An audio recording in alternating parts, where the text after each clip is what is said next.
Today's the day where I get to talk to the people who are interested in doing a remodel a lot like my own. A doable, DIYable remodel. You'll probably plan to get yours started and finished a little faster than I have, or maybe not.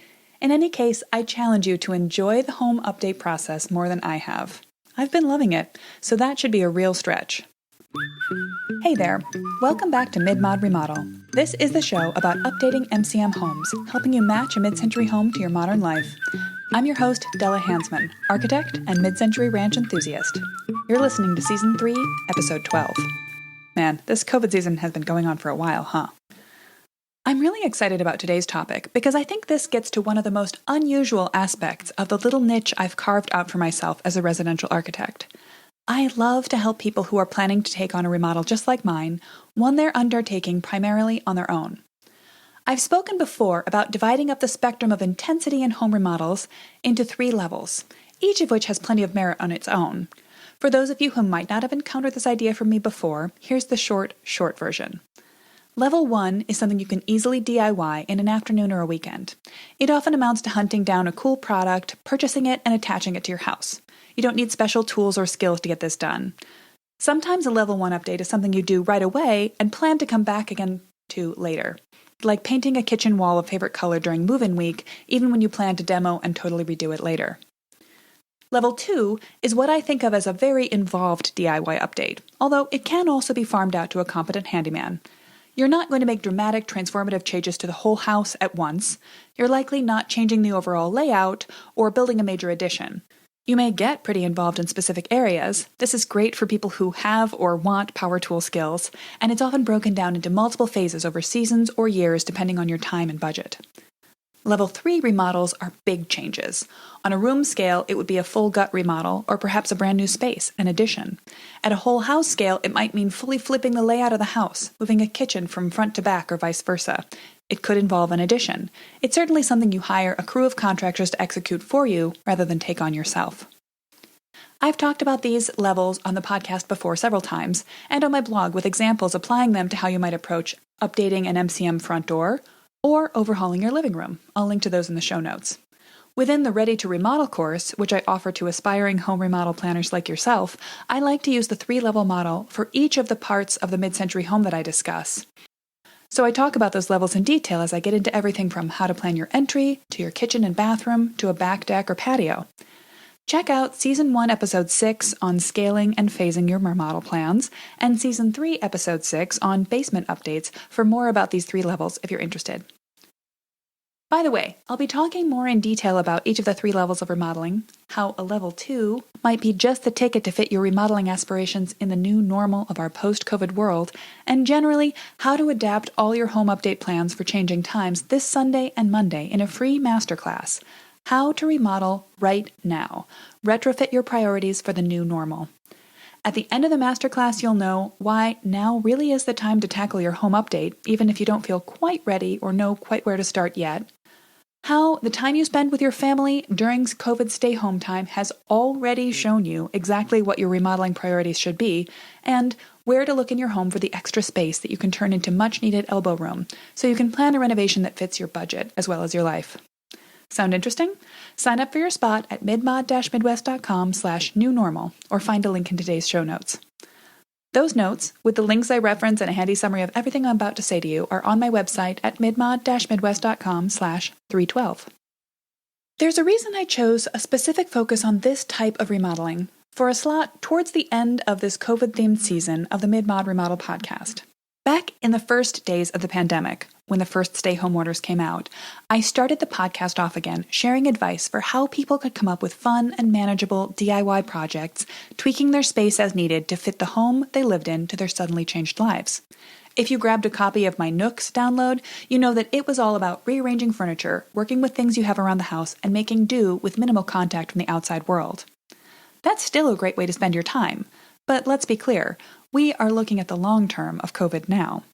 You've had plenty of time to consider how closely your house is or isn't meeting your family's needs, and some of the changes you've been dreaming about are more than a lightweight weekend DIY. It's never been clearer that your family needs a home you can live in and love that will support your daily life. So there are some new challenges tacked onto the process of making changes to your house. But I don't want you to lose hope that you can make those changes that you need, and that's where the Level 2 remodel comes in. How can we go about making the most of a home remodel regardless of the new constraints that may be limiting our circumstances? You might need to adjust your plans, tweak the timing, adjust the scope, and the budget. Rather than planning a full contractor-led overhaul to happen all at once this year, you might choose to refocus your plans on a doable, DIYable, phased remodel. There are a few key things to keep in mind when planning this style of remodel for your home. First, you want to make sure you're up for the job. With the help of YouTube and careful planning, there isn't much that a dedicated home remodeler can't figure out on their own these days, so I encourage you to be bold. But at the same time, if you've literally never operated a power tool on your own, you'll want to plan for a different home improvement project than if you've comfortably taken on tasks like this for years. At the very least, factor in your expected comfort level with the things you want to take on as you estimate the time your remodel should take. In essence, be realistic about your skill level, time, and budget as you plan how you'll bring your master plan to fruition. Are there parts of the project you can do entirely on your own, or do you need a family member? At what stages do you need to call in a family member or friend that you can keep on speed dial or co-bubble with to streamline your project? Don't forget that you'll need to figure out how to compensate them. They might work for beer, for the promise of your help later, or just for the love of the game. Next, have and keep a strong vision for the project. When you're planning a remodel over an extended, multi-phase project like this, having a master plan in mind from the start is paramount. I do not recommend just starting somewhere and projecting your way around the house, one room or corner at a time. You'll inevitably overlook something and invest your time and energy in an early project that has to be redone or just regretted over time. Take the time to scope out the whole project and go through a real design process first. If you're not sure where to start, last week's episode is just for you. Grab the free download, which has a 10-stop roadmap through the remodel planning process, and you'll end up with a list of projects that are calculated to give you the most satisfaction for your effort. Set up your set list with care. When you're DIYing your whole remodel, you don't want to demolish everything in the house and start from scratch. You want to identify a first project, make a mess there, clean it up, and put a bow on it, then move on. You can choose to go from easiest to hardest, from the most necessary space in the house to the least, or vary your projects according to some other scheme. Certainly make sure you set your exterior projects for spring and fall rather than either the dead of winter or the heat wave month in your home state. You also want to work across the house in a way that leaves completed spaces alone once they're done. For example, I made sure to finish the plumbing work in my upstairs bathroom before I put fresh drywall into the basement ceiling so that there was no possibility of a construction mishap messing up my pretty basement rooms. It's a great idea to try out a tricky task, like installing cabinets, somewhere out of the way. I put in my basement bar sink first, before you install your whole new kitchen. But this plan can be taken too far, and from personal experience, I would recommend you do one thing I didn't. I'm a reasonably competent home remodeler, but I've certainly been gaining skills and confidence over time. I intentionally decided to save updating my kitchen until almost last because I know it will be a complex undertaking and I want to get it right. But that also means I've been in the house for years and am still half-heartedly using a space that doesn't work very well. It's still painted a toothpaste green color I actively hate, and it's so poorly lit that it's hard to see what I'm doing in the evenings. I've been a frog boiling in water for so long that I'm used to it. And really, I know it's fine, but if I were to start over again from the beginning, I would start by repainting it right off the bat. With those few things in mind, you're all set to plan a DIY remodel of your own. Here are just a few reasons why I love the Level 2 remodel and chose one for my own home long before we got into this current situation. First, it's flexible. You can match it to your skill level, your available time, and your budget. You can master plan it all right now and then carry it out over time. You set the priorities and the pace. 2, it's extra satisfying. You can take more pride in the changes you made to your home, knowing that you took them on yourself. It's particularly good, I think, for a Midwestern wired brain. When your neighbors stop on the sidewalk to compliment you on the changes, you can aw shucks them by saying, it's just how you keep yourself out of trouble. 3, it's a real change of pace. For those of us with white-collar desk jobs, remodeling your own home can feel like a throwback to summers spent helping your parents on their place, or, if you didn't grow up in a handy household, be a totally new skill set to learn. You could learn a language, pick up an instrument, or teach yourself how to use every power tool in Home Depot, one YouTube video at a time. 4, it's cost-effective. Basically, when you make home remodeling your hobby, you save on gym fees and other people's labor costs at the same time. By waiving the cost of someone else's hours, you dramatically cut down on the overall price tag of your remodel. Even if you adopt a hybrid approach, taking on the low-skilled demolition or cleanup duties while hiring out the skilled subcontractor work, you still save money that you can keep in the bank or apply to fun material choices later. And 5, it gives you ultimate control. Within the boundaries of your aforementioned skill set, of course. You decide what to do and when. No one will saddle you with their standard or default design choices for your home. No one will set the pace other than yourself. So speaking of design, I think of Level 2 as the overlooked middle child of home remodeling, especially from a designer's perspective. Here's what I mean. Pinterest is filled with design ideas for Level 1 updates to your house. Small, individual DIY projects making for great satisfaction. You can instantly find a host of blog posts and even books filled with small, one-off ideas for how to make your own colorful throw pillows, replace a mailbox, or transform a room in a day with thoughtful tweaks. I love that approach. It's instant gratification in design, and it's great. Likewise, there's a pretty clear understanding of the value of design for a Level 3 remodel. Most people think of architects as providing help only to homeowners who want to undertake more comprehensive remodels. We assume that hiring an architect means overhauling your whole house, probably in one go. You hire out the design, you hire out the work. Top to bottom changes to your home and a whole new house. But where does that leave the enthusiastic DIYers? I think most people assume they're on their own design-wise. Which is odd, because books for people planning a remodel on their own certainly assume that an amateur cabinet installer will also be an amateur designer, but they do expect you to seek out expert advice for parts of the project like concrete work, plumbing, or electrical. Certainly, some home remodelers are very gifted in design, but many are not, and that's okay. There should still be design assistance available to you, just like you can call an electrician to do the wiring before you hang your own drywall. But one more reason why I love a Level 2 DIY remodel is that you can't completely skip design no matter what you do. When you don't delegate the construction to someone else, you can't accidentally delegate the design to them either. You will make your own choices about the layout, the light fixture, the paint colors, the wood, trim, etc. This is so good, because even asking yourself the question is more than a lot of people do when they hire out their remodeling work. Remember how I said that people understand that working with an architect means a Level 3 remodel? They don't seem to think that the reverse is true. Everyone assumes you can hire someone to do your remodel for you, but skip right over design as a step in the process. And here's the thing. Design should always come before construction, regardless of how involved your process is. It's astonishing how many people don't get this. It's not anyone's fault, it's just a common and yet fundamental misunderstanding of how you, the owner, should have agency in the building process from design right through construction, at every scale, regardless of who's wielding the hammer. Here's a fresh anecdote from an exchange I just had with one of my fellow mid-century oriented designers on Instagram, Aylin Walters, of Exactly Designs. She's based in Michigan, and her work was recently featured in the Atomic Ranch remodeling issue. Pretty cool.